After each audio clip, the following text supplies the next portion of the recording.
આજે આપણે 3 સિક્કા ઉછાળવાના છે. આપણે નહીં, કોણ ઉછાળવાનું છે? રમેશ, હનીફ અને જોય. 1 રૂપિયાના સિક્કાને એક સાથે ઉછાળે છે. હવે જો અહીંયા સીધે સીધું કહેવાની જગ્યાએ કે 1 રૂપિયાના 3 સિક્કા એક સાથે ઉછાળવામાં આવે એની જગ્યાએ 3 લોકોના હાથમાં 1-1 રૂપિયાનો સિક્કો આપી દીધો અને કીધું ઉછાળો. એ લોકોએ ઉછાળ્યો. તો આપણે જાણીએ છીએ કે એક સિક્કો અથવા 3 સિક્કા એક સાથે જ્યારે આપણે ઉછાળીએ અથવા એક સિક્કો 3 વાર ઉછાળીએ તો એના જે પરિણામો છે એ કંઈક આવા હોય. બરાબર? જો મેં અહીંયા સિક્કા મૂક્યા છે, હે ને? આ જોઈતું હોય તો મારી ટેલિગ્રામ ચેનલમાંથી મળી જશે. તો આવી રીતે જ્યારે 3 સિક્કા એક સાથે ઉછાળવામાં આવે અથવા એક સિક્કો 3 વાર ઉછાળવામાં આવે તો આપણને કુલ 8 પરિણામ મળે, આપણે જાણીએ છીએ. મેં અહીંયા 8 પરિણામ અહીંયા મૂકેલા છે. ઓકે, તો શું કહેવામાં આવ્યું છે આપણને? તો સિક્કા પર બરાબર 3 છાપ અથવા 3 કાંટા આવે તો નંબર 1, સિક્કા પર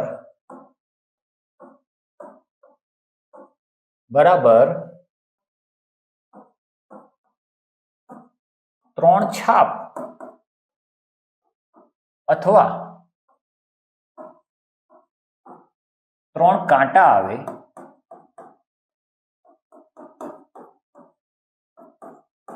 તે માટેના પરિણામો.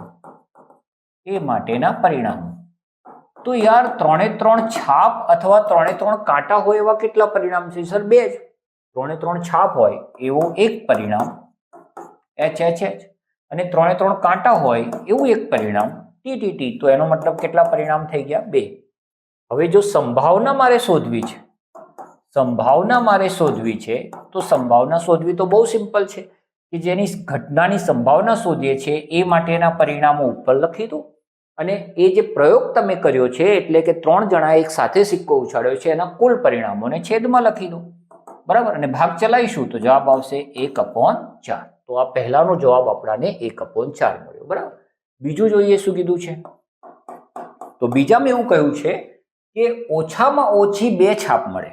હવે આ શબ્દ બહુ ઇમ્પોર્ટન્ટ છે બેટા. ઓછામાં ઓછી 2 છાપ મળે તેના પરિણામો. ઓછામાં ઓછી 2 એટલે શું?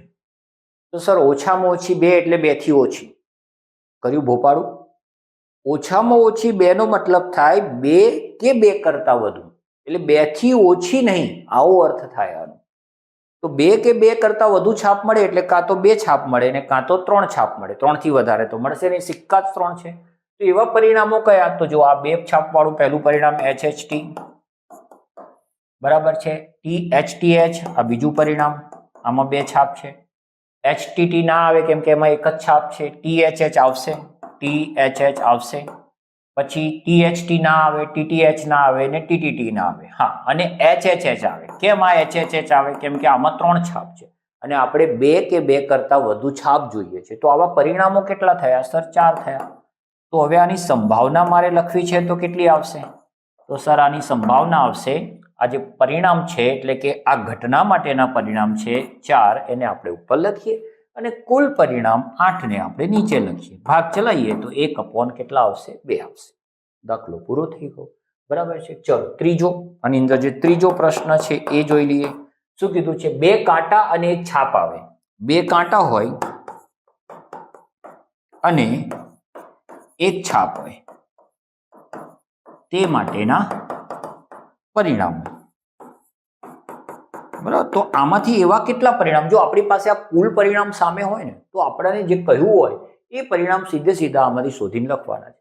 એ સ્પષ્ટ કહેવામાં આવ્યું છે 2 કાંટા ને 1 છાપ એટલે 2 T હોવા જોઈએ ને 1 H હોવો જોઈએ. તો એવા કેટલા પરિણામ છે? તો એક આ છે HTT,